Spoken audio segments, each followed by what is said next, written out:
नमस्ते दोस्तों, मैं विजय ठक्कर और आप लोगों का सबका स्वागत करता हूं हमारे एक नए स्टॉक्स फॉर द वीक के वीडियो में। अभी आज के वीडियो में हम लोग मार्केट के बारे में डिस्कस करेंगे, देखेंगे कौन से इंपॉर्टेंट सपोर्ट और रेजिस्टेंस लेवल है जहां पे हमें ध्यान देना चाहिए। सेक्टर के बारे में बात करेंगे कि कौन से सेक्टर पे हमें फोकस करना चाहिए जो मार्केट को इम्पैक्ट करते हैं डायरेक्टली और इनडायरेक्टली, वो फैक्टर के बारे में बात करेंगे। और आज लास्ट में मैं आप लोगों के साथ बेसिकली 3 स्टॉक डिस्कस करने वाला हूं। इसमें से एक स्टॉक है ना, मैंने आप लोगों के साथ 27 अगस्त को ही डिस्कस किया था। वो स्टॉक वहां से ऑलमोस्ट डबल हो गया है और फिर से 15 साल के बाद एक बड़ा ब्रेकआउट दे रहा है। और जो दूसरे 2 स्टॉक है ना, वो अभी प्राइस एक्शन के बेसिस पे मुझे बहुत ही अच्छे लग रहे हैं, तो मैंने सोचा कि मैं आप लोगों के साथ वो भी शेयर कर दूंगा। बट उससे पहले अभी हम लोग देखते हैं कि लास्ट वीक मार्केट में क्या हुआ। अभी देखो, मार्केट में हम लोग ने देखा कि लास्ट वीक कुछ इतनी बड़ी हलचल नहीं हुई मार्केट में। अगर आप निफ्टी और बैंक निफ्टी को देखोगे तो कोई इतना बड़ा मूव नहीं हुआ है। ऐसे लग रहा है कि वो जो last to last week RBI का जो न्यूज़ आया था उसके बाद मार्केट अभी सेटल डाउन होने की कोशिश कर रहा है। और वैसे भी मैंने नोटिस किया है कि नवंबर दिसंबर मंथ में मार्केट ज़्यादा वॉलेटाइल नहीं होता है, बिकॉज जो एफआईएस का जो एक्टिविटी होता है ना, वो थोड़ा बहुत कम हो जाता है। और शायद मार्केट दिसंबर में हमारा जो इलेक्शन का रिजल्ट आने वाला है, स्टेट इलेक्शन के रिजल्ट, उसका वेट भी कर रहा होगा। बट वो तो हम लोगों को आने वाले ये नेक्स्ट वीक में ही पता चलेगा कि एग्जैक्टली मार्केट कौन से डायरेक्शन में जाना चाहता है। बट अभी हम लोग क्या करते हैं, चार्ट में जाके समझने की कोशिश करते हैं कि मार्केट अभी कर क्या रहा है। तो अभी आप लोग जो स्क्रीन पे देख रहे हो, ये निफ्टी का मंथली टाइम फ्रेम का चार्ट है। और यहाँ पे एक चीज़ हमें बहुत क्लियरली पता चल रही है कि लास्ट मंथ में जो हमारा रेड कैंडल बना था, जिसने बहुत इंपॉर्टेंट लास्ट 3 महीने के सपोर्ट को ब्रेक किया था, वो कैंडल को अभी ये महीने के कैंडल ने फिलहाल तो कवर किया है। और अगर हम लोग ये मंथ के एंड में ये मंथ के हाई के ऊपर क्लोज होते हैं तो वो एक समहाउ पॉजिटिव चीज़ हम लोगों को मिलेगी। अगर आप वीकली टाइम फ्रेम में देखोगे तो आप लोगों को निफ्टी में बहुत ही क्लियरली दिखेगा कि निफ्टी का अभी इंपॉर्टेंट रेजिस्टेंस जो है वो 19,845 है, जो हम लोग ने लास्ट वीक भी डिस्कस किया था। और निफ्टी अभी उसके ऊपर जा नहीं रहा है। अगर आप यहाँ पे देखोगे ना, तो पूरा वीकली कैंडल अगर आप बोलोगे तो 0.32% का मूव हुआ था प्लस में, और पूरे वीक मार्केट में कुछ हुआ ही नहीं। अगर हम लोग हाई की बात करें तो 19,875, और अगर हम लोग लो की बात करें तो 19,670, इतना ही मूव हुआ। अगर अभी हम लोग डेली टाइम फ्रेम का चार्ट देखेंगे तो आप लोग यहाँ पे एक चीज़ नोटिस कर सकते हो कि जैसे ये इंडेक्स ने निफ्टी ने ये रेजिस्टेंस को टच किया, उसके बाद कंटिन्यूसली निफ्टी यहाँ पे कंसोलिडेट कर रहा है। अभी एक हिसाब से तो ये अच्छी चीज़ होती है कि मार्केट एक अच्छे लेवल के पास कंसोलिडेट कर रहा है, तो मोस्ट प्रॉबेबली यहाँ से ब्रेकआउट आ सकता है। पर अगर आप इम्पॉर्टेंट सपोर्ट की बात करेंगे ना, तो अभी वो 19,550 का है। अगर मार्केट में कुछ पैनिक न्यूज़ आती है और उसके वजह से मार्केट यहाँ पे गिरता भी है, तो 19,550 के आसपास हमें ध्यान रखना चाहिए।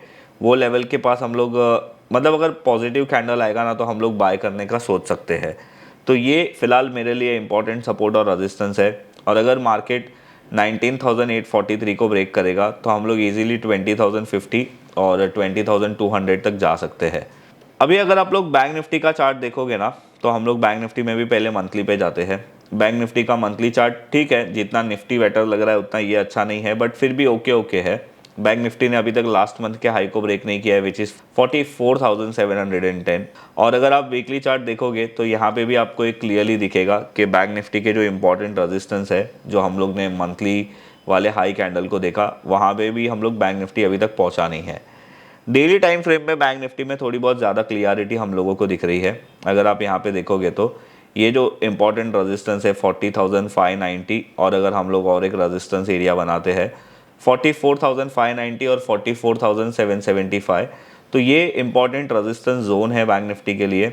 और अगर हम लोग सपोर्ट की बात करेंगे तो आप यहाँ पे देखोगे ये प्रीवियस रेजिस्टेंस था, अभी बैंक निफ्टी के लिए सपोर्ट की तरीके से काम करेगा। और रिसेंटली बैंक निफ्टी अभी एक छोटे से रेजिस्टेंस के पास फ्राइडे को क्लोज हुआ है।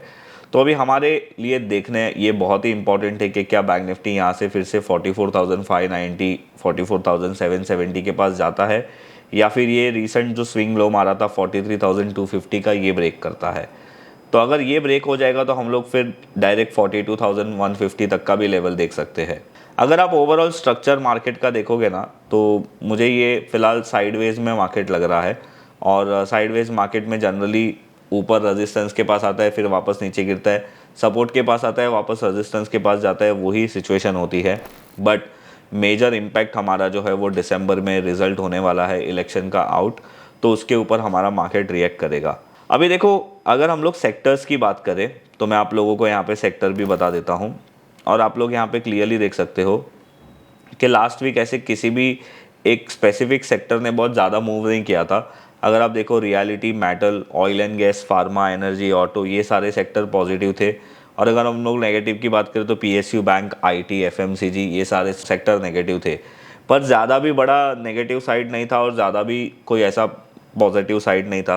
अगर आप मुझे पूछो तो मुझे ऐसा लगता है आने वाले 3-4 महीने के लिए ऑटो, फार्मा और रियलिटी सेक्टर को हम लोगों को देखना चाहिए, जिसके अंदर बहुत अच्छा मोमेंटम है। और अगर आप मुझे ऐसा पूछो कि वैल्यू बाइंग अभी कौन से सेक्टर में है, तो वो मुझे ऐसा लगता है कि आईटी सेक्टर में है, तो वहाँ पे आप लोगों को देखना चाहिए। अभी अगर हम लोग एफआईएस की बात करें ना, तो मैंने आप लोगों को लास्ट वीक भी एक चीज़ बताई थी कि एफआईएस लोग ने अपनी सेलिंग के नंबर थोड़े कम कर दिए हैं।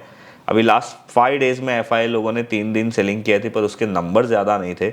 और लास्ट 2 डेज़ में एफआईएस लोगों ने बाई किया था, जिसके नंबर थोड़े बेटर थे, आई गेस। हाँ, उन्होंने 3 दिन के लिए बेचा था और 2 दिन के लिए बाई किया था, राइट।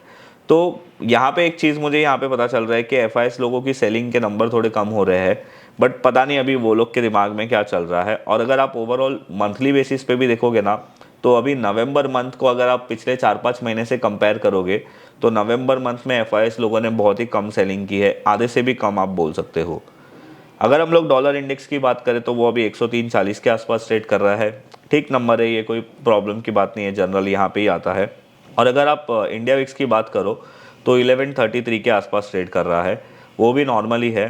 क्रूड ऑयल की अगर हम लोग बात करें तो $75.55 के आसपास ट्रेड कर रहा है। ये एक अच्छा नंबर है क्रूड ऑयल के लिए। अगर और $70 के पास आएगा तो और अच्छा हो जाएगा हमारे लिए। अगर हम लोग आईएनडी मतलब यूएसडी आईएनआर की बात करें तो वो 83.32 के आसपास अभी ट्रेड कर रहा है। तो चलिए, अभी ये वीडियो में हम लोग 2 स्टॉक के बारे में डिस्कस करेंगे, जिसमें मुझे ऐसा लग रहा है कि आने वाले टाइम में आप लोगों को ध्यान देना चाहिए। बट उससे पहले मैं आप लोगों को वो स्टॉक दिखाता हूँ जिसको मैंने आप लोगों को 27 अगस्त को शेयर किया था, और आप लोग वो स्टॉक को देख सकते हो। ये स्टॉक का नाम है इलेक्ट्रो स्टील कास्ट का। अभी देखो, मैं आप लोगों को पहले वीकली टाइम फ्रेम बताता हूँ। जब भी हम लोग ने ये स्टॉक शेयर किया था तो मैंने आप लोगों के साथ ये लेवल पे शेयर किया था 56.10। अगर आप हमारा वीडियो देखोगे ना 27 अगस्त वाला, तो आप लोगों को पता चलेगा कि ये वाले दिन के वीडियो में मैंने यही स्टॉक के बारे में बात किया था। और अगर आप अभी देखोगे, ये स्टॉक 56 से ऑलमोस्ट, अगर मैं अभी तक कैलकुलेट करूं तो 93 से लेके 95% चल चुका है। और वो वीडियो में मैंने बोला भी था कि ये स्टॉक में आप लोग, हमारा जो फर्स्ट एक्सपेक्टेड टारगेट है वो 102 है। तो आप यहाँ पे देख सकते हो वो लेवल 95 से लेके उसका जो ऑल टाइम हाई था 102, वो ये लेवल था। और अभी यहाँ पे आप एक चीज़ नोटिस करिए, जैसे जैसे ये स्टॉक ने अपना प्राइस ऊपर लेना शुरू किया, वैसे वैसे ये स्टॉक के अंदर वॉल्यूम भी बहुत मतलब बढ़ने लगे। तो ये एक मतलब अब नॉर्मल चीज़ है जो जनरली होती नहीं है, और अगर होती है तो बहुत ही पॉजिटिव है। तो अभी मैंने आप लोगों को ये स्टॉक के बारे में वापस क्यों डिस्कस किया, बहुत ही सिंपल चीज़ है, क्योंकि ये स्टॉक पहले एक रिवर्सल ब्रेकआउट किया था 56 पे, उसके बाद ऑलमोस्ट ये 100% दे दिया। बट अभी इसने ऑलमोस्ट 2008 का ब्रेकआउट फिर से किया है। इसका ब्रेकआउट हुआ है 102 से लेके 95 की रेंज में, और अभी ये स्टॉक 112 के आसपास चल रहा है। अगर ये स्टॉक आप लोगों को ये इलेक्शन वाले वीक के वजह से या रिजल्ट के वजह से गलती से फिर से 100 या 95 लेवल पे मिलता है, तो अच्छी अपॉर्चुनिटी बाय होगी। और अभी आप इसकी रेंज कैलकुलेशन करके 102 के ऊपर ऐड कर दो तो आप लोगों को अपसाइड के भी टारगेट देखने मिलेंगे।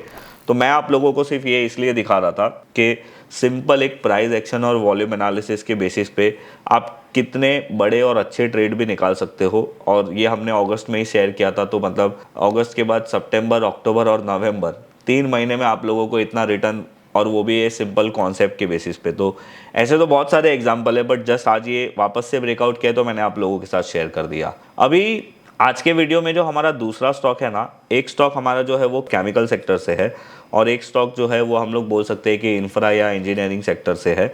और पहले तो मैं आप लोगों को केमिकल वाले स्टॉक के बारे में बता देता हूँ। उसका नाम है प्लास्टिब्रेंड्स इंडिया लिमिटेड। अभी देखो, ये स्टॉक का आप लोग है ना वीकली टाइम फ्रेम का चार्ट देख रहे हो, और ये शायद मैंने किसी एक आधे वीडियो में आप लोगों के साथ ऐसा शेयर भी किया था कि आप इसके बारे में चेक करिए, ये स्टॉक अच्छा लग रहा है। बट आज इसका डिटेल एनालिसिस करते हैं। ये स्टॉक का जो हाई था ना वो 2017 में था। उसके बाद अगर आप यहाँ पे देखोगे तो ये स्टॉक ने एक नया स्विंग हाई मारा था, स्विंग हायर लो मारा था, और वापस से यहाँ पे रिसेंटली ये स्टॉक ने 3 हफ्ते पहले एक बहुत अच्छा ब्रेकआउट दिया। और आप यहाँ पे क्लियरली देख सकते हो कि जब ये स्टॉक ने ब्रेकआउट दिया था तभी इसका प्राइस भी अच्छा था, और अभी भी ये स्टॉक में वॉल्यूम कंटिन्यूसली स्ट्रांग हो रहे हैं। तो ये कॉम्बिनेशन बहुत ही अच्छा होता है। अभी अगर आप इसका मंथली टाइम फ्रेम का चार्ट देखोगे तो आप लोगों को क्लियरली पता चलेगा कि ये स्टॉक में एक अच्छा ब्रेकआउट आया है और बहुत ही अच्छा मोमेंटम है ये स्टॉक में। ये स्टॉक का जो ब्रेकआउट है वो आप लोग देख सकते हो कि 300 से लेके 290 के आसपास आया है। तो आप लोग वो हिसाब से ये स्टॉक में अपनी एंट्री लेवल्स को कैलकुलेट कर सकते हो। अगर आप लोगों को ये स्टॉक का टारगेट कैलकुलेट करना है तो सिंपल हमारी जो रेंज कैलकुलेशन मेथड है उसको ब्रेकआउट के बाद आप लोगों को ऐड कर देनी है। तो ब्रेकआउट उसका ये एरिया पे हुआ था, तो हमारा जो एक्सपेक्टेड टारगेट है वो 527 के आसपास का आ रहा है। और आप इसमें अगर स्टॉप लॉस लगाना चाहते भी हो तो आप इसमें 260 या 270 का स्टॉप लॉस लगा सकते हो। तो ये एक अच्छा आप लोगों के लिए शॉर्ट टर्म पोजिशनल ट्रेड बनेगा। इसका जो ऑल टाइम हाई है वो 335 है, ये 335 के ऊपर जाएगा तो इसमें और मतलब स्पीड आ जाएगी। तो मैंने अभी नोटिस किया कि लास्ट वीक में बहुत केमिकल स्टॉक अच्छे चल रहे थे, और सारे केमिकल स्टॉक्स में से ये एक स्टॉक मुझे बेटर लगा तो मैंने आप लोगों के साथ ये शेयर कर दिया। अभी आज का जो हमारा दूसरा स्टॉक है ना वो बेसिकली एक इंजीनियरिंग कंपनी है, और इसका नाम है Indian sugar and general engineering corporation limited. अगर आप इसका चार्ट देखोगे, जो इसका शॉर्ट फॉर्म है वो है ISGEC हैवी इंजीनियरिंग लिमिटेड। अभी आप इसका जो चार्ट देख रहे हो ना ये बेसिकली BSE का चार्ट देख रहे हो। ये स्टॉक में मैंने एक चीज़ नोटिस की कि BSE में इसका चार्ट अलग है और NSE में अलग है। अब ये क्यों होता है, कभी कभी क्या होता है ना कि स्टॉक पहले सिर्फ BSE में ही लिस्टेड होता है, उसके बाद वो स्टॉक NSE में भी लिस्टेड हो जाता है। तो जब से वो NSE में लिस्टेड होता है तब से लेके अब तक का उसका डेटा होता है, और वो स्टॉक BSE में बहुत पहले से लिस्टेड होता है तो उसका डेटा BSE में पूरा रहता है। तो यहाँ पे आप देख सकते हो कि ये स्टॉक 2013 से BSE में लिस्टेड था पहले ही। तो अगर हम लोग पहले BSE का चार्ट देखें तो यहाँ पे एनालिसिस क्या बनता है कि ये स्टॉक का ऑल टाइम हाई जो है वो 2018 में लगा था और वो था समवेयर अराउंड 840। उसके बाद इसने अगर आप यहाँ पे देखोगे ना तो 2021 जुलाई महीने में उसने एक ब्रेकआउट अटेम्प्ट किया था, और वो टाइम पे उसका हाई मारा था 877। अगर हम लोग एक बार उसका 877 लेवल को मार्क भी कर देंगे तो आप ये देख सकते हो कि 820 से लेके 877 का इसका बहुत बड़ा रेजिस्टेंस जोन था, और इसने फर्स्ट अटेम्प्ट किया, सेकेंड अटेम्प्ट में इसने यहाँ पे फाइनली ब्रेकआउट भी कर दिया है और अभी 907 के आसपास ट्रेड कर रहा है। एक बार हम लोग इसका NSE का चार्ट देखते हैं, आपको इससे बेटर क्लियरिटी मिलेगी। अभी देखो ये स्टॉक NSE में लिस्टेड हुआ मई 2021 में, तो उसका डेटा हमारे पास इतना ही है। और यहाँ पे आप लोगों को लगेगा कि ये तो बहुत ही रीसेंट ब्रेकआउट है, बट एक्चुअली हमने BSE में देखा था तो आप लोगों को यहाँ पे समझ में आएगा कि ये स्टॉक ने एक्चुअली 2017 और 18 के बाद अभी ब्रेकआउट किया है। तो हम लोग आते हैं वापस से NSE के चार्ट पे। अभी यहाँ पे हमारा एनालिसिस क्या है कि ये स्टॉक का जो रिसेंट हाई था वो था 870 से लेके 840, वो हमने मार्क कर दिया, ये इसका एक रेजिस्टेंस एरिया था। इसने ये वीक में एक अच्छा ब्रेकआउट दिया है। इसमें वॉल्यूम इतने ज़्यादा नहीं है बट इसका ब्रेकआउट अच्छा है। अगर आप डेली टाइम फ्रेम में जाके देखोगे तो आपको ब्रेकआउट वाले कैंडल में थोड़े बहुत वॉल्यूम दिखेंगे, तो ये एक अच्छी पॉजिटिव चीज़ है। देखो वॉल्यूम हम लोग हमेशा सपोर्टिव के लिए यूज़ करते हैं, बट इसमें ब्रेकआउट तो हुआ ही है। अभी इसमें अगर हम लोगों को टारगेट कैलकुलेट करना है तो वही हमारी रेंज कैलकुलेशन मेथड, रेजिस्टेंस के बाद हम लोगों को रेंज निकालनी है और ब्रेकआउट के बाद ऐड कर देनी है। तो आप लोग यहाँ पे देख सकते हो कि 1330 तक का इसका टारगेट एक्सपेक्टेशन हम लोग रख सकते हैं। और अगर ये स्टॉक वापस से समझो 800 या 790 के लेवल के नीचे चले जाता है तो ये हमारे लिए ख़राब हो जाएगा। तो आप लोग ये स्टॉक पे ध्यान दे सकते हो। इसने 870 और 840 के आसपास अगर वापस आता है तो एक अच्छी अपॉर्चुनिटी बनती है। तो ये थे वो आज के हमारे सारे स्टॉक्स जो मुझे अच्छे लग रहे हैं एक शॉर्ट टर्म इन्वेस्टमेंट अपॉर्चुनिटी के बेसिस पे। और देखो अभी दिसंबर में हमारी स्टेट इलेक्शन के रिजल्ट आएंगे तो मार्केट में वॉलीटिलिटी ज़्यादा बढ़ेगी। मार्केट में नेगेटिव अगर मार्केट जाता है तो वो टाइम पे आप लोगों को हमारे सारे संडे के आप वीडियो देख लीजिए, और उसमें हमारे जितने भी स्ट्रॉन्ग स्टॉक थे ना उसकी एक वॉच लिस्ट बनाइए। और ऐसी ख़राब टाइम में अगर कोई स्ट्रॉन्ग स्टॉक वापस रीटेस्ट करता है तो वो बहुत ही अच्छी अपॉर्चुनिटी होगी आप लोगों को बाय करने के लिए। तो वो चीज़ का आप एक होमवर्क करिए और ध्यान रखिए। और अगर कोई अच्छी अपॉर्चुनिटी मिलेगी तो मेरे ट्विटर अकाउंट में आप लोग मुझे शेयर भी करना कि विजय भाई ये बहुत ही अच्छे स्टॉक ने रीटेस्ट किया है। तो कभी भी मार्केट गिरता है ना तो उसका फ़ायदा उठाना चाहिए ये वे में जो मैंने अभी आप लोगों को बताया। अभी आप लोगों को एक डिस्क्लेमर दे देता हूँ, जो भी यहाँ पे मैंने शेयर किया है आप लोगों के साथ, ये मेरा पर्सनल व्यू है प्राइस एक्शन और वॉल्यूम एनालिसिस के बेसिस पे। अगर आप में इसमें कोई भी ट्रेड लेना है आप लोगों को तो प्लीज़ अपना खुद का एनालिसिस करिए, उसी के बाद ट्रेड लेना, proper risk management position sizing के साथ लेना। स्टॉक मार्केट में आप पैसे कमा सकते हो पर रातों रात कोई भी अमीर नहीं बन सकता है। इसको भी एक बिजनेस के तरीके से देखिए, अगर बिजनेस के तरीके से देखोगे तो अच्छा प्रॉफिट कर सकोगे। अभी मैंने आप लोगों को जो भी मैं संडे आप लोगों को सिखाता हूँ ना, वो हमारा शॉर्ट टर्म का एक स्टाइल होता है। दूसरा एक मेरा ट्रेडिंग स्टाइल है स्विंग ट्रेडिंग का। तो अगर उसके बारे में आप लोगों को ज़्यादा सीखना है, वैसे मैं वेडनेसडे को आप लोगों के साथ वीडियो शेयर करता हूँ स्विंग ट्रेडिंग के लिए, बट अगर आप लोगों को स्विंग ट्रेडिंग के बारे में ज़्यादा सीखना है तो 3 दिसंबर को मेरा एक वेबिनार होने वाला है स्विंग ट्रेडिंग के ऊपर, और वो वेबिनार के बाद मैं आप लोगों को 1 महीने का सपोर्ट भी दूंगा। तो अगर आप लोगों को वो वेबिनार में रजिस्टर करना है तो उसकी लिंक मैं नीचे डिस्क्रिप्शन में दे दूंगा और आप लोग वहाँ पे जाके ज्वाइन कर सकते हो। और अगर आप लोगों को स्विंग ट्रेडिंग में इंटरेस्ट नहीं है, ये शॉर्ट टर्म ट्रेडिंग में इंटरेस्ट है, तो हम लोग का एक 1 ईयर का एक कोर्स है, ये प्रोग्राम है आप बोल सकते हो, आप वो भी ज्वाइन कर सकते हो। उसकी भी लिंक मैं नीचे डिस्क्रिप्शन में दे दूंगा, आप वहाँ पे जाके ज्वाइन कर सकते हो। तो बस ये था हमारा आज का ये वीडियो। अगर आप लोगों को हमारा ये वीडियो पसंद आया है तो आप मेरे वीडियो को लाइक और शेयर ज़रूर करिए। आप जब भी लाइक करते हो या आप जब भी शेयर करते हो अपने फ्रेंड्स के साथ, तो ये एक मेरे लिए अच्छी चीज़ होती है। मुझे भी अच्छा लगता है कि हमारे वीडियोस को इतने लोग पसंद कर रहे हैं। और अगर आप लोगों ने कोई अच्छा स्टॉक लास्ट वीक में एनालाइज किया है तो वो मुझे कमेंट में ज़रूर बताइए। और हाँ, सबसे ज़्यादा इम्पॉर्टेंट चीज़, हमारा जो masters in one podcast series है ना, उसके रिलेटेड मैंने एक अपडेट वीडियो बनाया था। तो अगर आप लोगों ने वो नहीं देखा है तो वो मैं यहाँ पे डाल दूंगा, आप लोग वो भी जाके ज़रूर देख लिया। आप लोगों को पता चलेगा कि अभी हमारे चैनल पे वो जो वीडियोज़ है वो कौन से ड्यूरेशन में आएंगे और मैंने उसमें चेंजेस क्यों किए। तो बस ये था हमारा आज का पूरा वीडियो। अगर आप लोगों को पसंद आया तो मैंने आप लोगों को ऑलरेडी बोल दिया, लाइक और शेयर ज़रूर करिए। अगर आप हमारे चैनल पर नए हो तो आप हमारे चैनल को सब्सक्राइब करिए। मैं मिलूँगा आप लोगों के साथ ऐसे ही कोई नेक्स्ट वीडियो में, तब तक के लिए बाय बाय।